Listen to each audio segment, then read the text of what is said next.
Imagine moving to a new country, right? Like you've spent the last 2 years studying. Oh, yeah, grinding through textbooks. Exactly. You've memorized, I don't know, 5,000 flashcards. You know the subjunctive tense perfectly. You can actually sit down, read a local newspaper, and completely understand the macroeconomic analysis of the whole region. Which is an incredible achievement, to be fair. It is. But then you walk into your office kitchen at like 2 p.m., and a coworker looks at you, sees you rubbing your eyes, and casually asks how your day is going. Right. The dreaded small talk. Yes. And suddenly your mind just goes completely blank. I mean, you have the vocabulary to debate monetary policy, but you realize you don't actually know how to naturally say, I'm exhausted and I need a cup of coffee. It is a remarkably common and honestly universally frustrating phenomenon for language learners.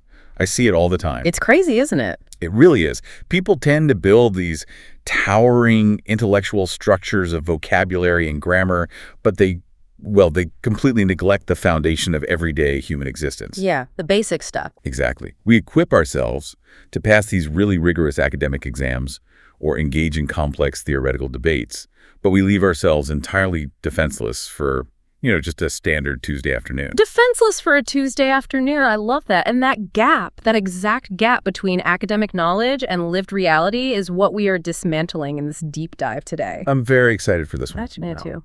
So we have this really comprehensive guide in front of us from Forrest English, and the entire focus of this material, it isn't on passing a proficiency exam at all. Not even a little bit. No. It is laser focused on one incredibly powerful concept, which is mastering the vocabulary of your daily routine. Which sounds simple, but it is so profound. It is. So if you are listening to us right now and you are trying to build confidence speaking English, our mission today is very specific. We're going to extract a highly practical, simplified list of English sentences from this source material. Sentences you can actually use. Exactly. Sentences you can use every single day to articulate your actual life. I mean, it's like learning a language shouldn't be about memorizing an entire encyclopedia. Right, that's just too much. It's more like you're directing a documentary about your own life, Yeah. You just need the right script for what happens to you every day. I really like that analogy. And, the underlying pedagogy of this source material is fascinating because it directly challenges traditional language instruction. How so? Well, the author posits right at the beginning that to speak English confidently, you do not need difficult grammar. Which is a relief to hear, honestly. It's huge relief. You don't need a massive reservoir of advanced multisyllabic words, and you certainly don't need native-level pronunciation. Yeah. You just need the tools to talk about your real life. But let's pause and analyze why that is. Like, why is the daily routine so critical? Because on the surface, learning how to say, I wake up or I brush my teeth, it feels like something we do in the very first week of a language class. And then we immediately abandon it. Yeah. We abandon it for more complex topics. So why does this guide argue that we need to anchor our entire speaking practice in these totally mundane actions? It fundamentally comes down to cognitive load theory and working memory constraints. Okay, unpack that for us. So when you are operating in a second language, your brain is functioning under immense stress.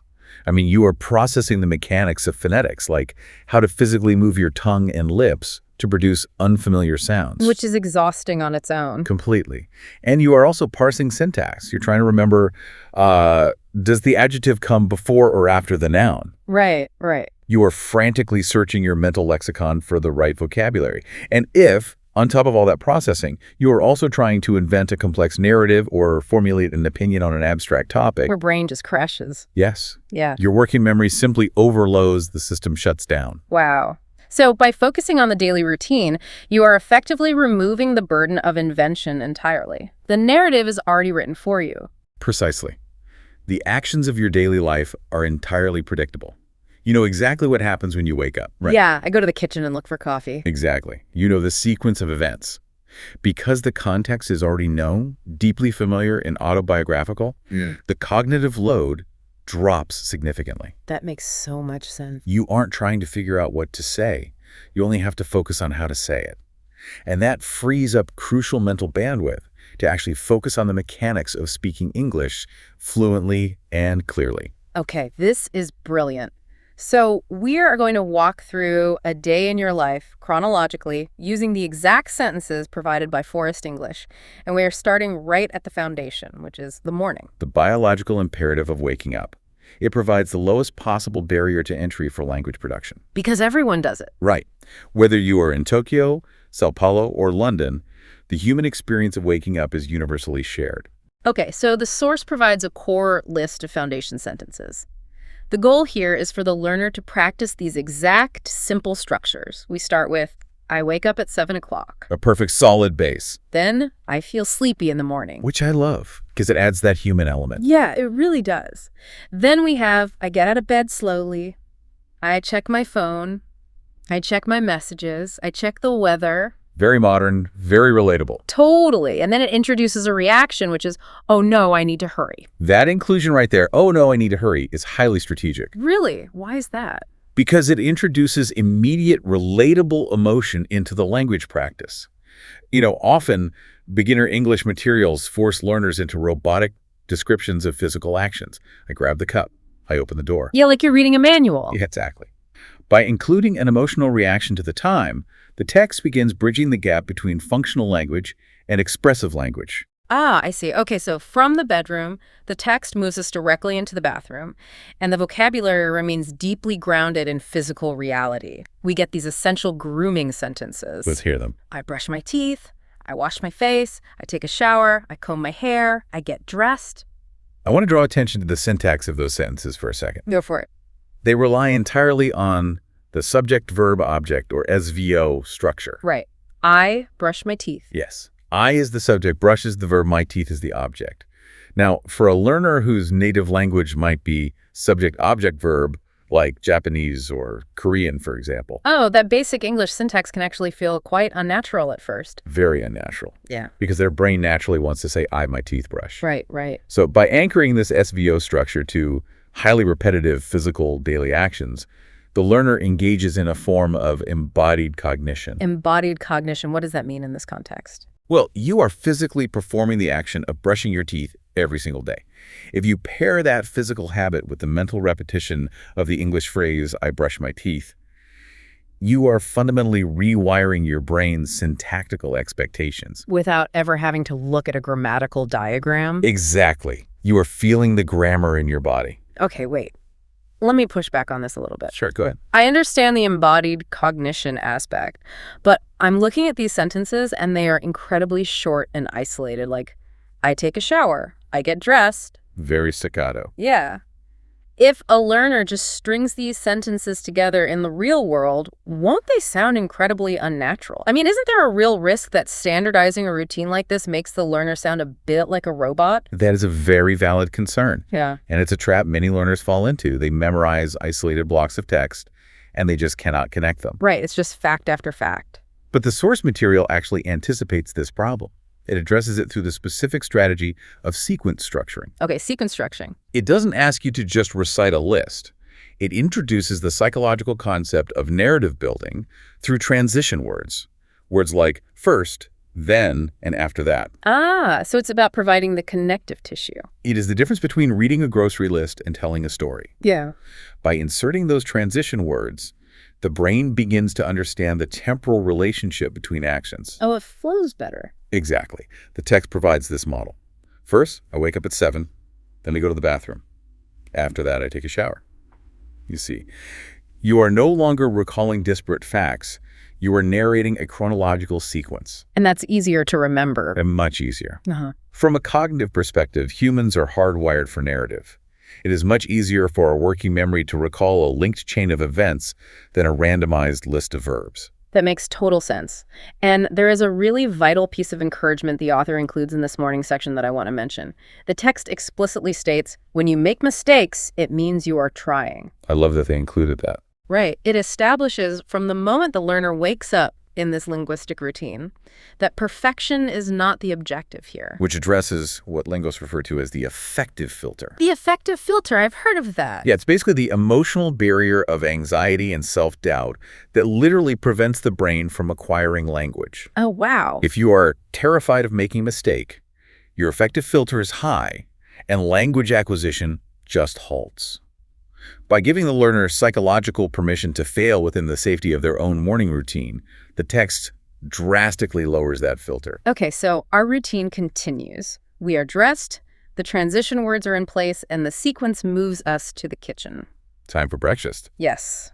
We are transitioning from solitary morning preparation to interacting with variables now. Time, food, and eventually the outside world. And as the context expands, the language has to evolve to handle that new complexity. The variables increase exponentially. In the bathroom, you just have a toothbrush.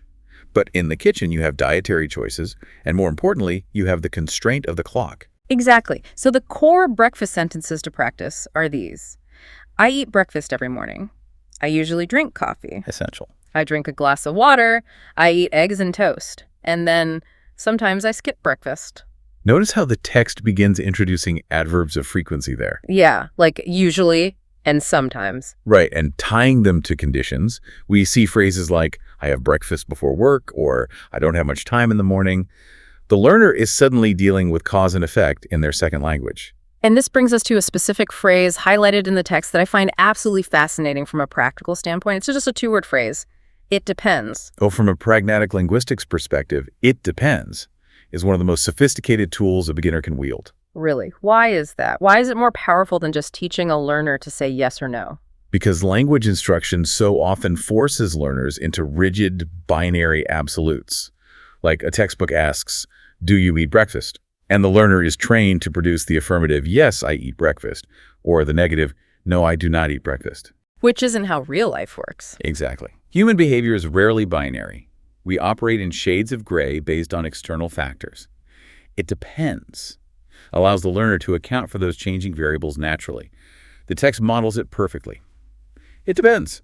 If I have time, I eat breakfast.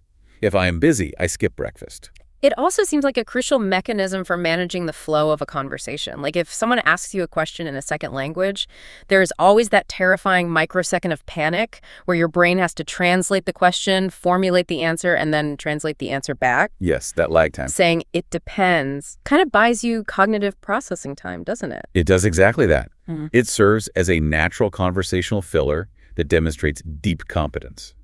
When you say it depends, you signal to the listener that you completely understood the premise of their question, and you are just taking a moment to evaluate the nuance of your response. So it shifts you from panicking to managing. Right. It shifts the learner from being a passive reactor to an active manager of the dialogue. I love that. Okay, so we've navigated the variables of breakfast, and now the routine forces us out the door.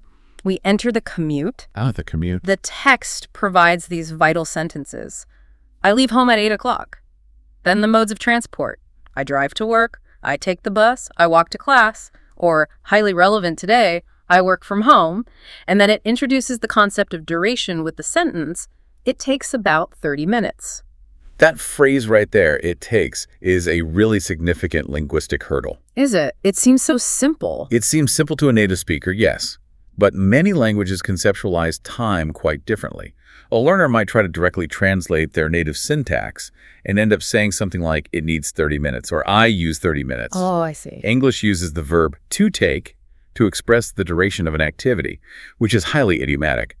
Mastering it takes 30 minutes forces the learner to stop translating word for word and start adopting the conceptual framework of English. But of course, the commute is rarely a seamless 30 minutes. Sadly, no. The source prepares the learner for the friction of the real world with sentences about traffic, like, traffic is heavy today, the road is busy, and this incredibly specific and useful sentence, I am stuck in traffic. It's so necessary. And the text positions this not just as a statement of fact, but almost as a social tool. Well, language is inherently a tool for social cohesion. Think about the cultural weight of being stuck in traffic.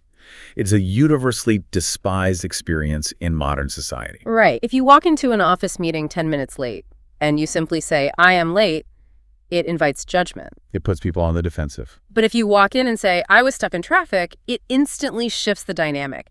You are tapping into a shared frustration. You are signaling to the room, hey, I am a victim of the same modern infrastructure that frustrates you. It builds immediate empathy. Completely. It categorizes the speaker as part of the in-group. When a language learner can successfully deploy phrases that tap into collective cultural grievances, they drastically reduce their social anxiety. Because they're part of the team now. Yes, They stop feeling like an outsider struggling with grammar, and they become a fellow commuter navigating a shared reality. We survive the traffic and finally arrive at the destination.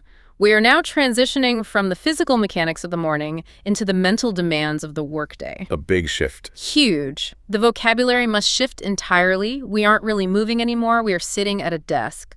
So the verbs have to reflect cognitive activity. Right. The physical environment becomes static, but the cognitive environment becomes highly active. So the source outlines these core work sentences.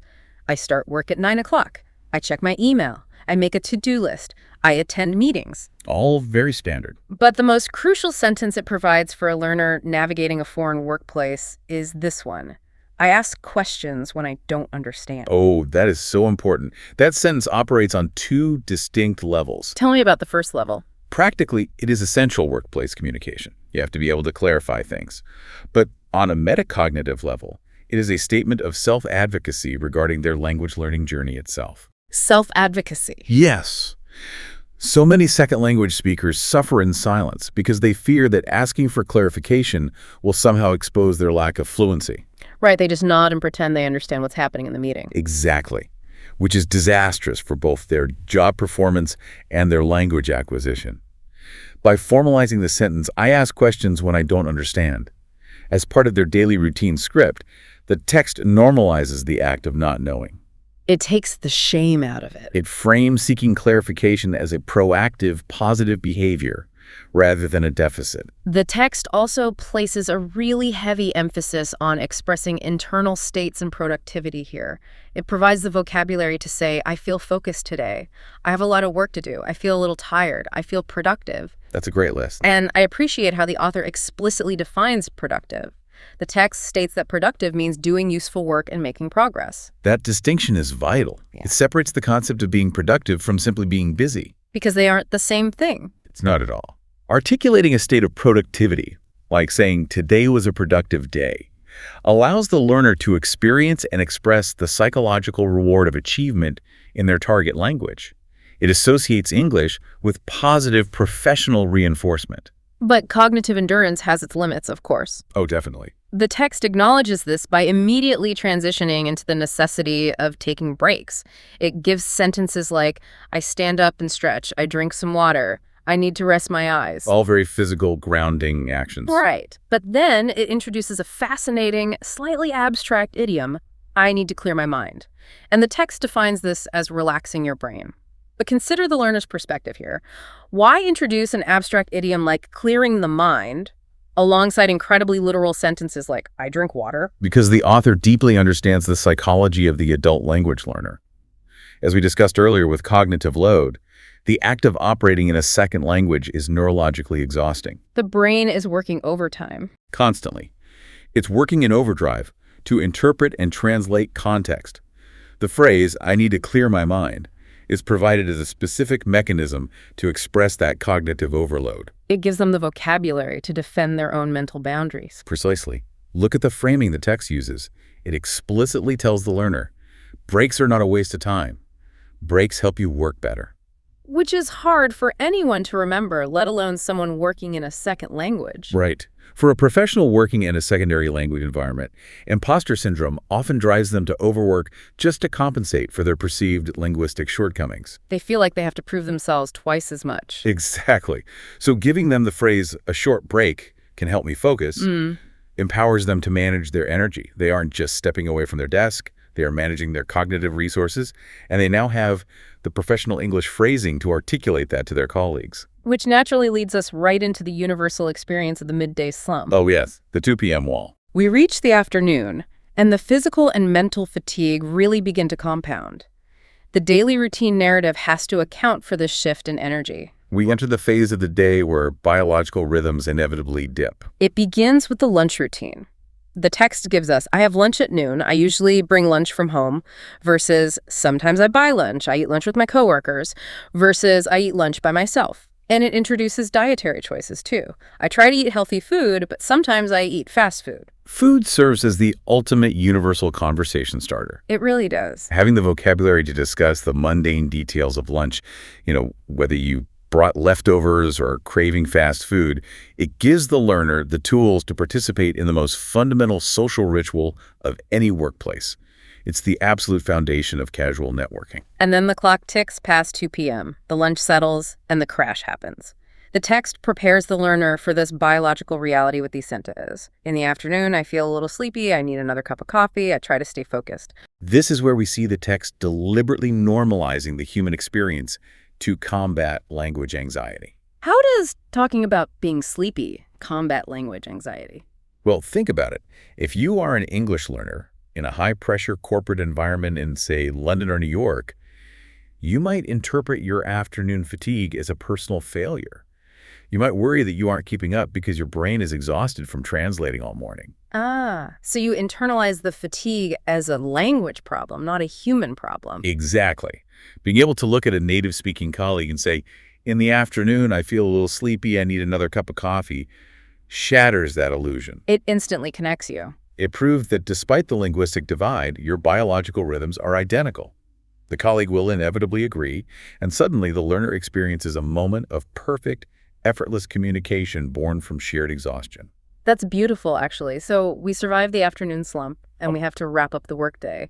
The text provides the vocabulary for this transition. I respond to emails, I review my work, I prepare for the next day. Winding down. Yeah. And there is a specific phrasing the text highlights for this time of day. I finish my remaining tasks, or I still have 2 tasks to finish. The introduction of the word remaining there is a very calculated pedagogical choice. How so? The text defines it as the tasks you still need to finish. It takes a slightly more advanced conceptual idea, the state of something being left over, and it grounds it in the immediate, tangible reality of a to-do list. Okay. Psychologically, it helps the learner conceptualize the narrowing of their day. They are no longer facing an endless mountain of work. They are focused on completion. It provides a vocabulary of finality. And that finality leads to the evening unwinding. The workday concludes, and the entire linguistic profile of our daily routine documentary must shift yet again. We are leaving behind the vocabulary of productivity, cognitive focus, and remaining tasks. We are entering the realm of domesticity, privacy, and the preparation for sleep. The verbs must soften significantly to reflect this environmental and psychological change. They do. Let's hear the transition. The sentences for going home reflect this gentle transition. I finish work at 5 o'clock. I go home by car. I feel tired after work, but I am happy to go home. I listen to a podcast on the way home. Very relatable. Then we move into evening chores and relaxation. I cook dinner and eat with my family. I wash the dishes and clean the kitchen. I relax on the sofa and watch TV. I read a book. There is a deliberate, calming rhythm to the sequence of those sentences. They represent simple domestic actions that recenter the individual in their private domain, away from all the demands of this secondary language environment they've navigated all day long. But right in the middle of these functional domestic actions, the text drops a sentence that I think is incredibly poignant. It highlights this specific phrase: the evening is my time to slow down. Think about that for a second. The evening is my time to slow down. Up until this point, we've been using very literal functional verbs. I eat, I drive, I type. But slow down is different. It is a remarkable shift from the literal to the philosophical. It feels like it carries so much emotional weight. It does, and the text explains the idiom explicitly. It means you become calm, you stop rushing, you relax. By teaching a learner this specific phrasal verb, the source demonstrates that simple English does not mean emotionless English. That's a great way to put it. You don't need obscure, complex, or highly academic vocabulary to express a profound psychological need for peace. The phrase, my time to slow down, captures the physical and mental decompression of the evening perfectly. It gives the learner access to poetic expression using the most basic words. That decompression eventually leads us to the night routine. The text outlines the final actions of the day. I take a shower before bed, I set my alarm, I turn off the lights, and then we have this crucial sentence, I fall asleep quickly. Ah, yes. Now, the text makes a very specific point to distinguish between the phrase going to bed and the phrase falling asleep. Why is that distinction so critical for a learner to grasp? Because it represents the difference between a deliberate physical action and an involuntary biological state. I go to bed describes the physical movement of walking to your bedroom and lying down on the mattress. You have total agency over that action. Right. You choose to go to bed. Exactly. But I fall asleep is the biological surrender. You do not always control when or even if that happens. The text provides this exact example to clarify it, actually. I go to bed at 11, but I don't fall asleep until 11:30. Understanding that structural difference gives the learner immense pragmatic utility when discussing their health or well-being. Oh, like at the doctor's office. Yes. If a doctor or a friend asks, "How are you sleeping?" a learner who only knows "I go to bed" cannot accurately describe insomnia or restlessness. They just say, I go to bed at 11, which doesn't explain the problem. Right. But being able to say, "I went to bed early, but it took me 2 hours to fall asleep," provides a highly accurate, nuanced description of their physiological state. It proves that true fluency isn't about knowing big words. It's about mastering the precise application of basic concepts. And mastering that precision is what allows you to actually connect with other human beings. Up until now, our analysis has essentially been focused on building a monologue. A very detailed monologue. We have given the learner the script to narrate their entire day to themselves. But language doesn't exist in a vacuum.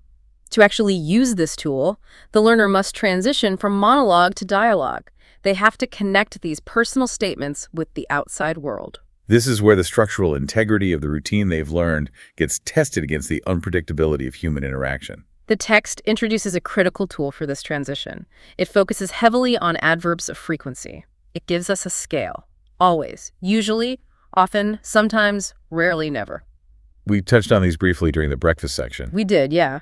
But the text treats them as a major pillar of conversational fluency.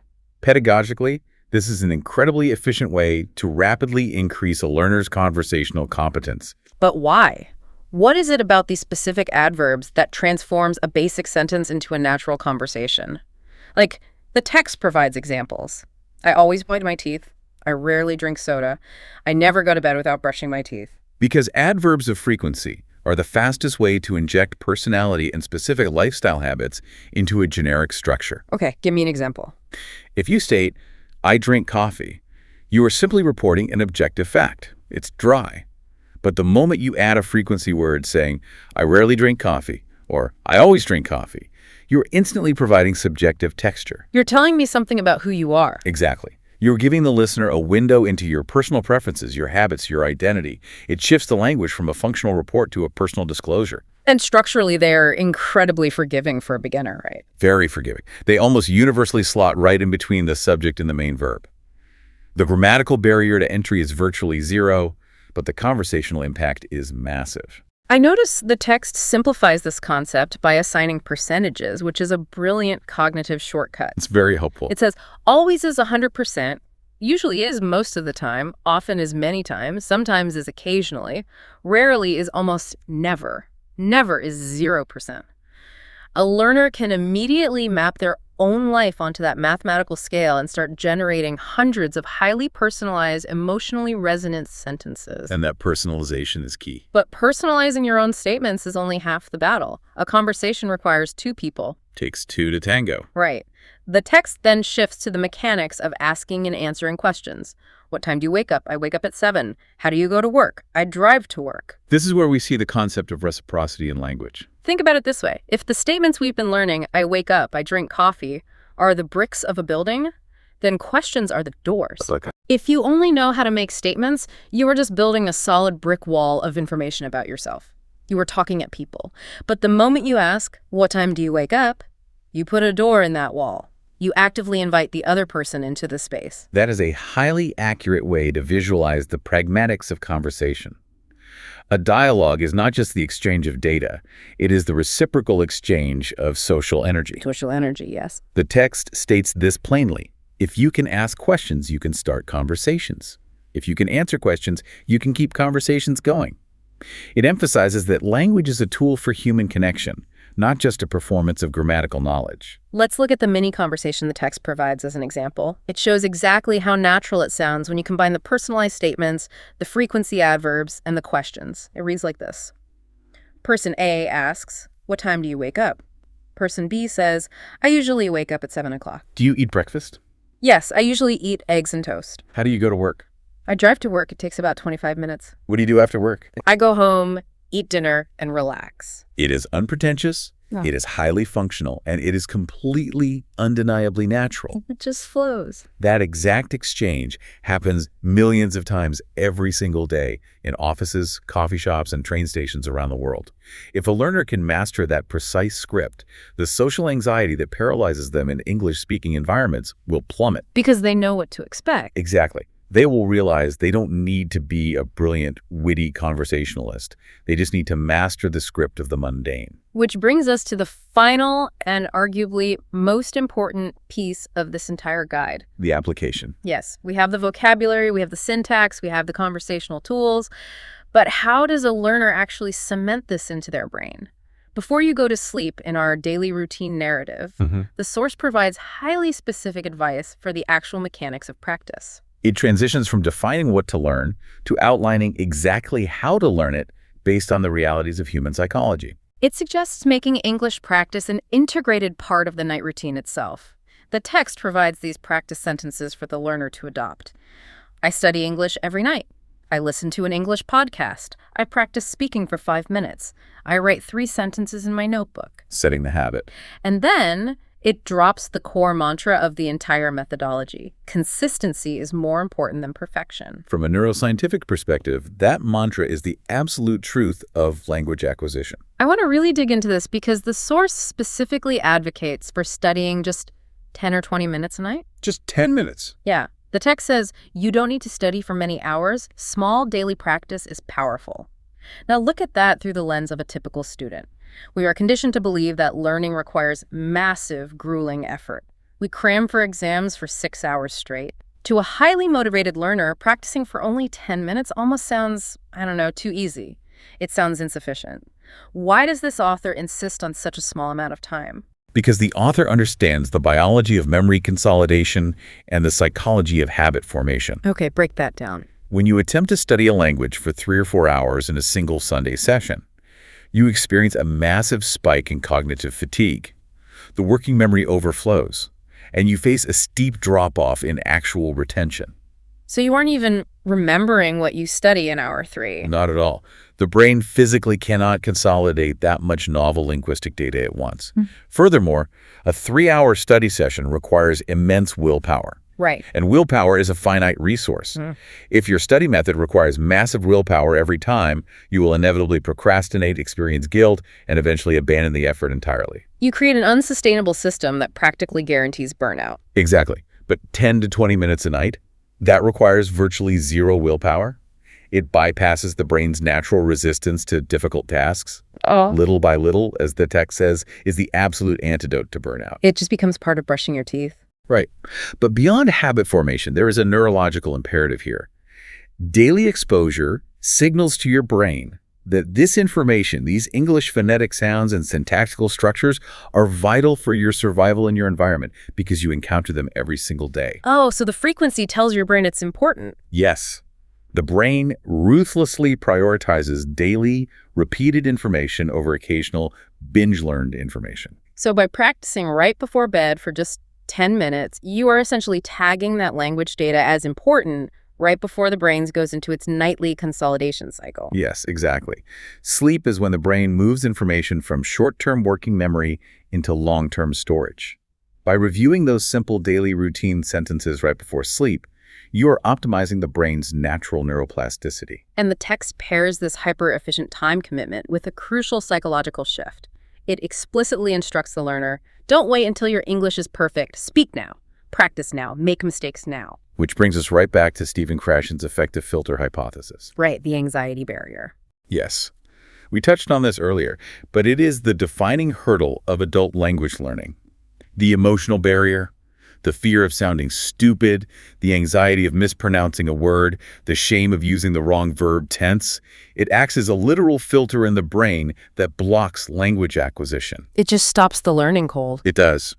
By elevating consistency above perfection, the learner gives themselves grace.